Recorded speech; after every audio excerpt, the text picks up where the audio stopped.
In this video, I'll be discussing the fiercest, most intense, and most competitive game of all time. This game has destroyed friendships, birthed grudges, and walks a path lined with resentful admiration. This is a game based on strategy, skill, and most importantly, RNG. That's right, it's Mario Party. Hello and welcome, my name is Veritas, and in this video, I'll be rating the character dice in Super Mario Party for the Switch. This is my first video and one subscriber special, so shout out to Frigidia, my best friend and first subscriber. Alright, let's get into it then. So, Mario Party is a game where you run around on a big game board playing mini games and collecting stars. Whoever has the most stars at the end of the game wins. Super Mario Party introduced a new game mechanic where when rolling your die to see how far you go on the board, you can pick between a normal 6-sided die or your character's special die. Each character's die is unique. I've taken it upon myself to calculate the average rolls of each character and figure out which ones are the best and the worst. To display the order I've determined, I'm going to be making a tier list, which is basically just a list that shows how good characters are and separates them into levels of goodness, or tiers. Okay, here we are at the tier list, and I'm just going to be starting from the bottom up because that's the way I always like to do things. So, basically each dice still has 6 sides and each side is a different number, and to figure out how good each character is, I'm just going to be adding up those numbers, dividing by 6, to see how far they're going to move on an average turn. So the best character is going to move the farthest, and the worst characters are going to move the least.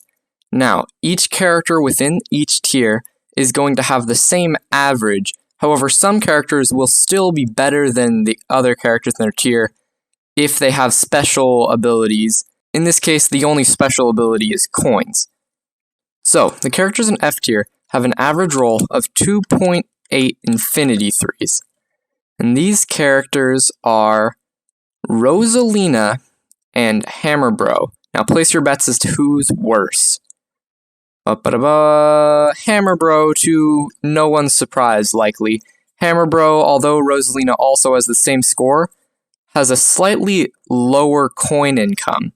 Hammer Bro has one side on his dice which gives him plus 3 coins, whereas Rosalina has 2 sides on her dice that each give her plus 2 coins, meaning she has a slightly higher coin gain average, even though they still have the same movement. Now, these characters are both pretty bad, so you're still not going to want to play them at all competitively. Now we arrive at D tier, which is home to actually just one character, rating it at 3.0 movement on an average roll, and this is Goomba. So he's the third worst character in the game, but better than Hammer Bro, which is more than you can say for him in most Mario games. In C tier, we have just one character as well, rating it at 3.1 infinity sixes, and this is Yoshi. Despite being a fan favorite, his numbers don't quite add up, making him, once again, like these other characters, not very competitively viable. Now we arrive at B tier, which is the largest tier. As I said earlier, the placements within the tier do not matter so much. However, there are going to be 2 characters in the front of this tier who are better than the rest. So, the characters in B tier are Shy Guy, Koopa, Bowser Jr., Pom Pom, Daisy, and Peach. Now, there's 2 more, and these 2 characters have coin income. These characters are Monty Mole and DK Donkey Kong. DK has a higher coin income than anyone else in B tier, making him better than them. And Monty Mole has just a slight coin income, making him better than the rest of these guys. Now, if these guys have the same average, what is the difference? The difference comes down to standard deviation. If you don't know, standard deviation is basically just a reflection of how likely you are to actually get a roll that is close to your average. So, for example, Daisy's dice, the sides are 3, 3, 3, 3, 4, 4, which averages out to a roll of 3.infinity 3. And you're pretty likely to get a roll that's pretty close to that number, since all of her rolls are right around that number. However, characters like DK have a lower chance of landing a roll near this number. DK has rolls of 0, 0, 0, 10, 10, and 0 but gain 5 coins. That means DK's rolls aren't actually going to be close to this number, but they're going to average out to this once everything's taken into account. Next up we have A tier, which is home to the second most characters. In this tier we have 3 of the Hat Boys, Mario, Luigi, and Waluigi. In addition to them, we have Diddy Kong and Dry Bones. Now, everyone in A tier averages out a roll of 3.5. Once again, the characters in this tier are not placed in any specific order, and it all really comes down to personal preference. Now, in S tier, this is where we get a big jump up. As you can see in these other tiers, the space between the numbers is pretty small, but in S tier, the characters have an average roll of 4 spaces per turn. This tier is home to 2 characters, Wario and Boo. Now, these characters are often regarded as high-risk, high-reward characters. This is because they both have a high chance of losing coins in their rolls, but also have a high chance of moving a lot. Now, there's something I'd like to explain about Super Mario Party. Unlike previous games in the franchise, Super Mario Party is very generous with the coins it gives out. When you participate in a minigame, you're going to get coins.